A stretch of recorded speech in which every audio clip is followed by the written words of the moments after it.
இங்கே வந்ததுக்கான முக்கியமான காரணம் வந்து Vikram Prabhu sir. So love marriage trailer பார்க்கும்போது எல்லா 90s கிட்ஸோட ஒரு ரிஃப்ளெக்ஷனாக தான் நான் பார்க்குறேன். ஸோ எனக்கு நிறைய கனெக்ட் ஆச்சு படம் பார்க்கும் அந்த ட்ரெய்லர் பார்க்கும்போது. ஸோ டீசர் ட்ரெய்லர் சாங்ஸ்ன்றது நிறைய விஷயம் அப்பப்போ மீட் பண்ணும்போது ஷேர் பண்ணுவாங்க. எனக்கு ரீசெண்டாக மிஷ்கின் சார் பாட்டு வந்து கேட்ட உடனே ஐ மீன் ஒரு 30 செகண்ட்ஸ்குள்ளே போனோடனே சொல்லிட்டு அந்த பாட்டு பயங்கர ஹிட்டு, சூப்பராக இருக்கு. அப்படியா என்ன சொல்றீங்க அப்படின்னு. ஆமாம் சார், பயங்கரமாக இருக்கு, சூப்பராக பெரிய ஹிட் ஆகும், நீங்கள் வேணா பாருங்க அப்படின்னு. ஸோ ஒரு ப்ராஜெக்ட்க்கு வந்து முக்கியமான ஒரு பாசிட்டிவிட்டி வந்து ஃபர்ஸ்ட் டைட்டிலேருந்தே ஆரம்பிக்கும்ன்றது நான் எப்பவுமே பிலீவ் பண்ணுவேன். ஸோ லவ் மேரேஜ்ன்றது வந்து சராசரியாக நம்ம எல்லாருமே டே டு டே லைஃப்பில் வந்து கேட்டிருக்கோம், பார்த்துருக்கோம். அதுக்கான இன்வால்வ்மெண்ட், நம்ம ஃப்ரெண்ட் லவ் பண்ணுவாங்க, நம்ம லவ் பண்ணுவாங்க, அது மேரேஜ் வரைக்கும் போதா இல்லையான்றது ஒரு மிகப்பெரிய ஒரு ப்ராசஸாக இருந்தது.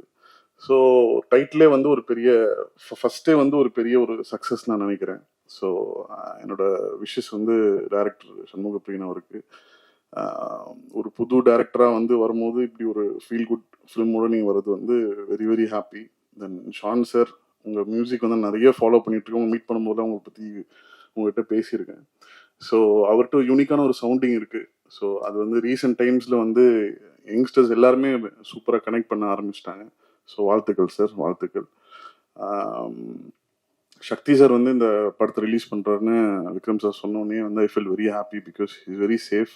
கரெக்டாக ஒரு பெரிய ஒரு ரிலீஸ் நடக்கும். ஸோ படமும் it looks very positive. Vikram sir வந்து ஒரு ரொம்ப ஹார்ட் ஒர்க்கிங்கான ஒரு ஆக்டர். ஸோ அவரோட கும்கி ஃபர்ஸ்ட் ஷோ வந்து அவர் எனக்கு இப்போ பெருசாக பழக்கம் இல்லாத டைம் அப்போ நான் பார்த்தேன். ஸோ ஒரு ஃபர்ஸ்ட் டைம் ஆக்டருக்கு வந்து அவ்வளோ பெரிய ரெஸ்பான்ஸ், அவ்வளோ பெரிய ஒரு கனெக்ட் வந்து ஆடியன்ஸ்கிட்ட கிடைக்கிறதுன்றது வந்து ஒரு ஒரு ரேரான ஒரு விஷயம். ஸோ நிறைய நெக்ஸ்ட் டோர் பண்ணிகிட்ருக்காரு. இந்த படம் பெரிய ஒரு பிளாக் பஸ்டர் ஆகும். ஸோ அதுக்கப்புறம் ஒரு கை ஆப்போசிட் டோர் பண்ணணும்னு எனக்கு ஆசைனா நீங்கள் நெக்ஸ்ட் பண்ணணும்னு சொல்லி, பிகாஸ் நிறைய எக்ஸ்பெரிமெண்டல் ஃபிலிம்ஸ் நிறைய பண்ணிட்டே இருக்கீங்க. ஸோ இந்த லவ் மேரேஜ் வந்து it's gonna be a huge hit and I pray God for this. Thank you.